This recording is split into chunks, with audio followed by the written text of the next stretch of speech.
Hello friends, vibrant GS study centre में आप लोगों का स्वागत है। परीक्षाओं को ध्यान देते हुए हमारी संस्था ने आज से करंट अफेयर की सीरीज़ चालू की है। यह उस सीरीज़ का पहला वीडियो है। इसमें हम आपको डेली कुछ इम्पोर्टेंट जो करंट अफेयर्स के क्वेश्चंस होंगे उनको डिस्कस करेंगे। तो आइए आज हम अपने सीरीज़ की शुरुआत करते हैं।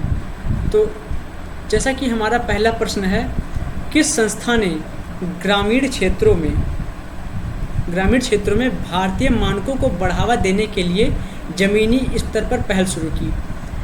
इसे हमारे पास चार ऑप्शन हैं: BIS, नाबार्ड, RBI, FCI, जिसका सही उत्तर BIS है।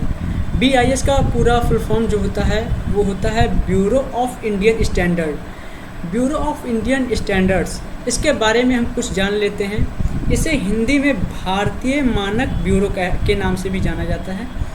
इसका जो उद्देश्य था, देश भर के जो ग्राम पंचायत के अध्यक्ष और सचिव होते हैं उनको संवेदनशील बनाना है, ताकि गांव में जो सरकारी कार्यक्रम होते हैं और योजनाओं को लागू करते समय भारतीय मानकों का पालन करने का महत्व पर जोर दिया जा सके।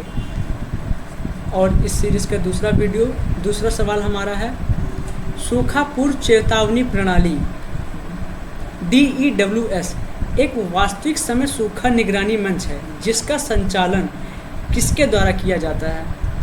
तो क्वेश्चन हमसे पूछ रहा है, जो सूखा आने से पहले चेतावनी प्रणाली होती है उसका जो संचालन होता है किसके द्वारा किया जाता है?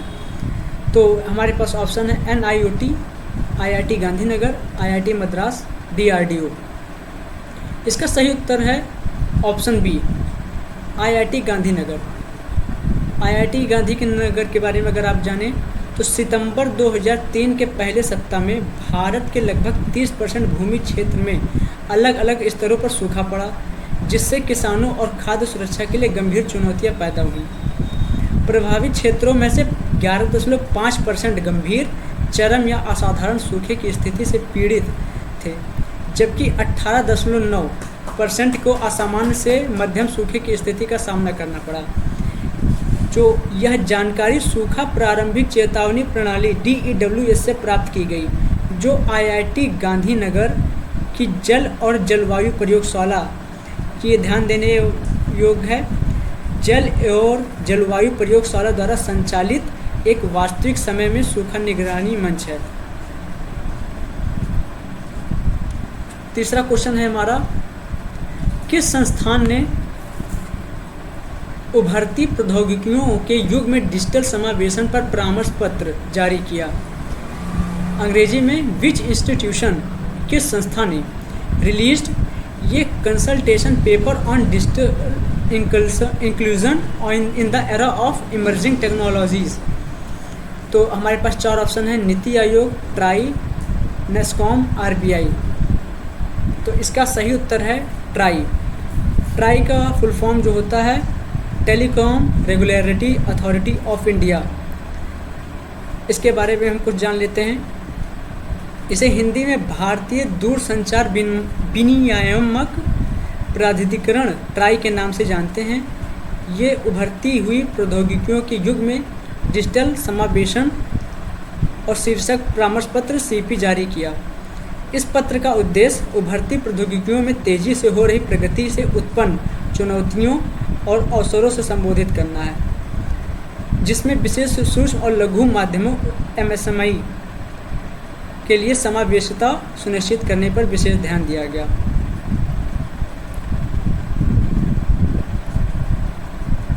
चौथा क्वेश्चन है हमारा, रेलवे बोर्ड के नवीनतम परिपत्र के अनुसार रेल दुर्घटनाओं में मृत यात्रियों के लिए अनुग्रह राशि कितनी है? जो रेल दुर्घटनाएं होती हैं उसमें मृत यात्रियों के लिए जो अनुग्रह राशि होती है वो कितनी है? ऑप्शन ए है हमारे पास 1 लाख, 2 लाख, 5 लाख और 10 लाख। तो इसका सही उत्तर जो है 5 लाख है। जो रेलवे बोर्ड है ट्रेन दुर्घटनाओं और जो असामयिक घटनाएं होती हैं उनके लिए क्या कहते हैं, जो राशि देता है वो 5 लाख रुपए होंगी। और इसके में अगर आप अलग से देख सकते हैं 5 लाख रुपए मिलेंगे जो मृतकों के लिए, और जबकि जो गंभीर रूप से घायल होंगे या साधारण चोट वाले यात्रियों को 50,000 रुपये, और ये राशि क्रमशः 50,000, 25,000, 5,000 ऐसे हैं। जो हल्की फुल्की चोट वाले यात्री होंगे उनको 2.5 लाख रुपए, ऐसे सामान्य स्तर पे सबका एक जो अनुग्रह राशि है वो सेट कर दिया गया है। हमारा 5वां प्रश्न है, कृषि एवं किसान कल्याण मंत्रालय ने राज्यों से कहा है कि वे कब से डिजिटल फसल सर्वेक्षण करें। ये जो डिजिटल फसल सर्वेक्षण कब से करें, तो ऑप्शन ए है जनवरी 2024, अप्रैल 2024, जुलाई 2024 और सितंबर 2024। तो इसका सही ऑप्शन है जुलाई 2024। तो भारत सरकार ने राज्यों और केंद्र शासित प्रदेशों से जुलाई 2024 से डिजिटल फसल सर्वेक्षण प्रणाली अपनाने का आग्रह किया है।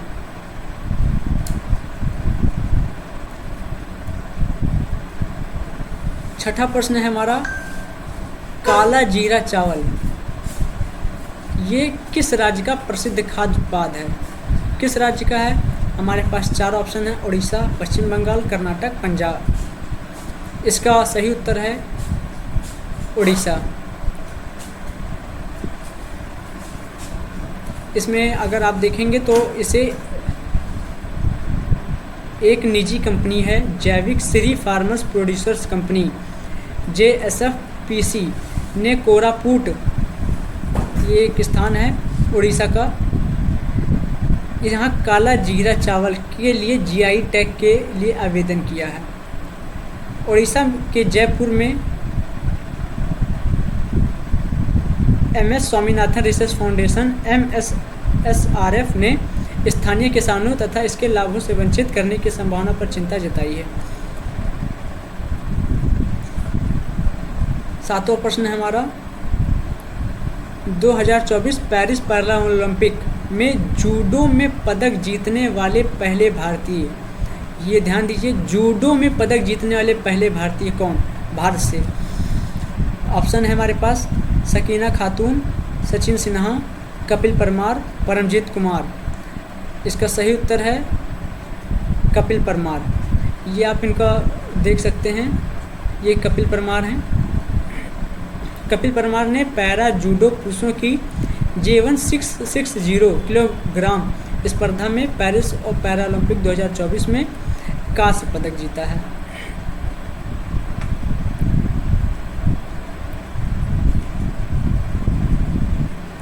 आठवां प्रश्न है हमारा, हाल ही में भारत के प्रधानमंत्री ने किस राज्य में जल संचय जन भागीदारी का शुभारंभ किया? इसके ऑप्शन है गुजरात, असम, राजस्थान, केरला। इसका सही उत्तर है गुजरात। प्रधानमंत्री नरेंद्र मोदी ने वीडियो कॉन्फ्रेंसिंग के जरिए गुजरात के सूरत में जल संचय जन भागीदारी की पहल की शुरुआत की। इस कार्यक्रम में जो जल की स्थिरता को बढ़ाने के लिए लगभग 24,800 वर्षा जल संचयन संरचनाओं का निर्माण शामिल है। केंद्रीय कपड़ा मंत्रालय द्वारा लॉन्च किए गए कपास का ब्रांड नाम क्या है? जो यूनियन टेक्सटाइल मिनिस्ट्री है उसके कपास का ब्रांड नाम क्या है? तो ऑप्शन ए हमारे पास कस्तूरी कॉटन भारत,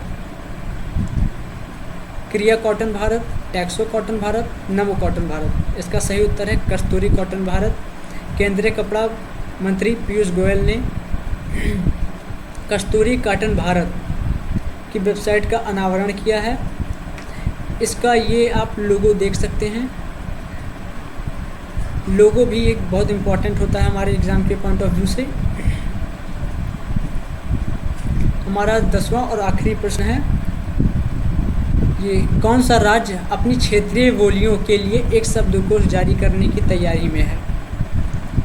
ये हमारा उत्तर प्रदेश राज्य है। हमारे पास 4 ऑप्शन है, तमिलनाडु, केरला, उत्तर प्रदेश, असम। ये हमारा जो यूपी स्टेट है वो अपनी क्षेत्रीय बोलियों जैसे हो गई अवधी, ब्रज, इन सब के लिए अपनी एक डिक्शनरी जिसे कहते हैं वो लॉन्च करने वाला है। इसमें देखिए कुछ भाषाएं दी गई हैं, भोजपुरी, अवधी, ब्रज, बुंदेलखंडी।